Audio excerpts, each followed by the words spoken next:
आणि आमचं बिल गेल्या वर्षी किती होतं ह्या वर्षी किती आहे, बरोबर. ते तुम्ही ट्रान्सफॉर्मर काय कॅपॅसिटीने ऑपरेट करतात आम्हाला त्याच्यातली काय समजण्याला समजायचं पण नाही.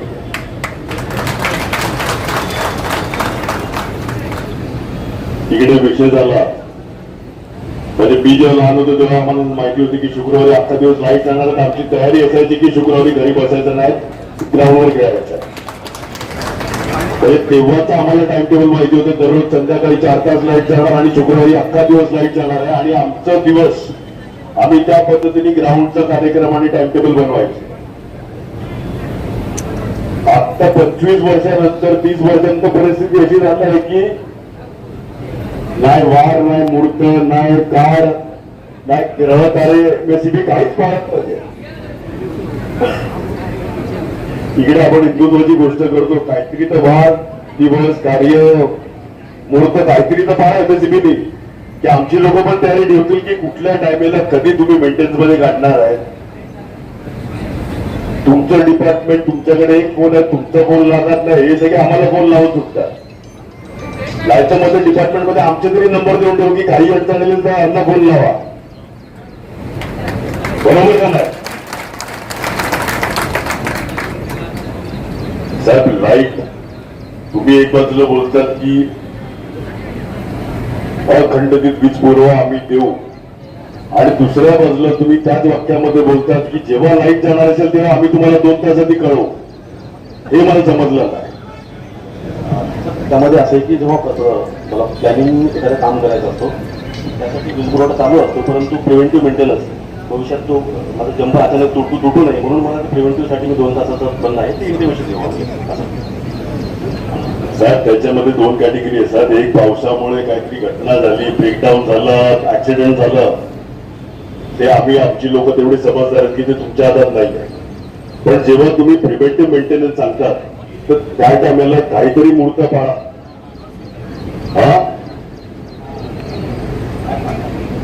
ऍप आहे पण अशा टायमेला तुम्ही वीज कापा ज्या टायमेला आमचे शाळेतले विद्यार्थी असतात, महिला घरी असतात. ठीक आहे, पुरुषांचा तर हा विषयच नाही कारण की ते जातात नोकरीला आणि तुम्ही बरोबर ते थकून आल्यानंतर लाईट प्रिव्हेंटिव्ह मेंटेनन्स साठी लाईट कापता.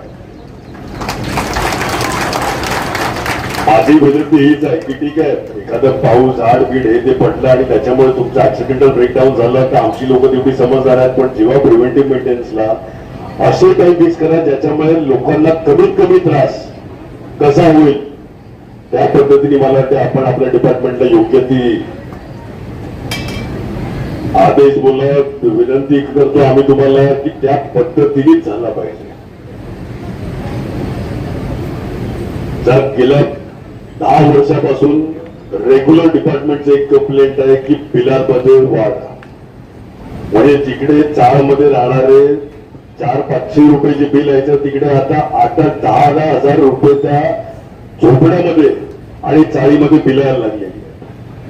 आता त्याच्याकडे ना एसी आहे, नाही मोठे मोठे मायक्रोवेव्ह ओव्हन आहेत, नाही फॅन्सी टीव्ही आहेत, नाही का इलेक्ट्रॉनिक टेक्नॉलॉजी आहे.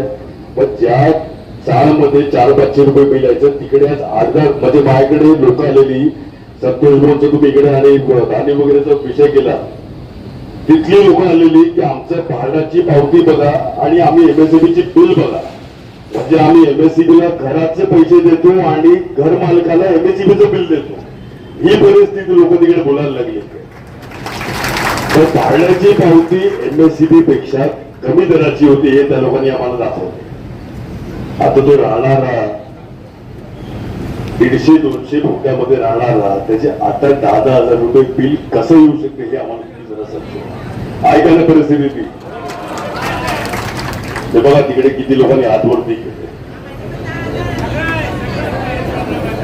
अख्ख्या सभागृहाने हात वरती केलेले ही परिस्थिती आहे. तुम्ही जे बोले 98% मीटर फॉल्टी नाही आहेत आणि फक्त 2% मला मान्यच नाही आहे, एवढी लोक खोटं बोलणार नाही. एक बाजूला आम्हाला वीज मिळत नाही, दुसऱ्या बाजूला तुम्ही सांगता फक्त 2% मीटर फॉल्टी आहे, एवढी लोक खोटं बोलतात.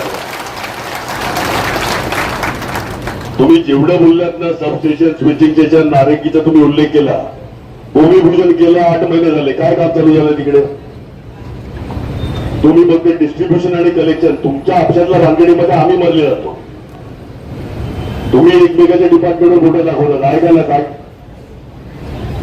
ट्रान्सपोर्टेशन आणि याच्यात ते तुमच्या वादामध्ये आमची काय चूक.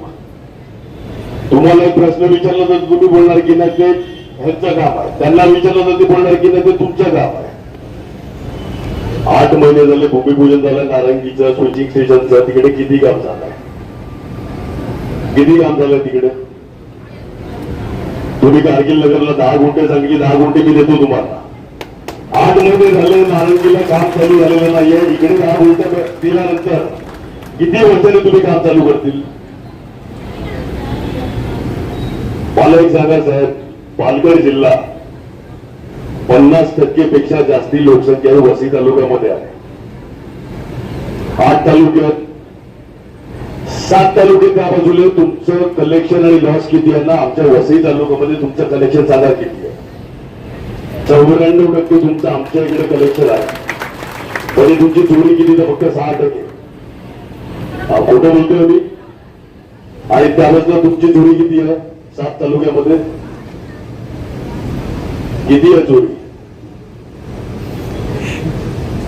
37% जास्ती त्या 8 तालुक्यामध्ये चोरी आहे.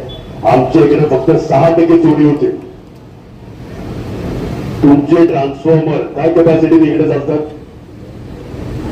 काय कॅपॅसिटीने या तुम्ही उत्तर द्या. किती कॅपॅसिटीने चालतात टक्क्यामध्ये बोला मला. हा किती. 90% नाही, 120-130% इंडस्ट्रियल भागामध्ये कॅपॅसिटी पेक्षा जास्ती. बोला मी कुठे बोलतोय. म्हणजे 100ची कॅपॅसिटी असेल तर 120-130 पटीने तर तुमचे ट्रान्सफॉर्मर फेल होणार नाही का. आम्हाला तुमच्या शासकीय योजना कळत नाही समजायच्या नाहीये. तुम्ही काय कॅपॅसिटी ट्रान्सफॉर्मर चालवतात ते पण आम्हाला समजायचं नाहीये. आम्हाला फक्त वीज मिळाली पाहिजे आणि ते योग्य किमतीमध्ये मिळाली पाहिजे. हे सगळे जे प्रश्न आपण मांडलेले आहेत त्याच्यामध्ये जे पॉझिटिव्ह रिप्लाय दिलेले आहेत हे लेखी ऑन रेकॉर्ड घ्या साहेब. मंगळवारपर्यंत मला ते सगळे जेवढे मुद्दे होते 22 मुद्दे मांडलेले, 22च्या 22 मुद्द्यांवर मला लेखी उत्तर पाहिजे. जे सबस्टेशन स्विचिंग स्टेशनसाठी जागा आपण उपलब्ध करून दिलेली 1700 कोटी. माननीय मुख्यमंत्री आजचे फडणवीस साहेब, मी जेव्हा आमदार होतो तेव्हा उपमुख्यमंत्री फडणवीस साहेबांनी 1700 कोटीची कामं मंजूर केलेली. 1700 कोटीचं मला अख्खं ब्रेकअप पाहिजे, ते मंजूर केलेलं ऑन रेकॉर्ड आहे. 1700 कोटीपैकी कुठली कामं चालू झालं आहे, टेंडर किती कामाचं झालेलं आहे, काय स्टेटस आहे ह्याचं पण मला रिपोर्ट पाहिजे. हे तुम्ही फॉलोअप करून 1700 कोटीची कामं जी आपण मंजूर करून घेतलेली उद्घाटन करायला काही लोक येतील, आता त्यांना उद्घाटन करून द्या. 1700 कोटीचं काय स्टेटस आहे ते मला पाहिजे मंगळवारी.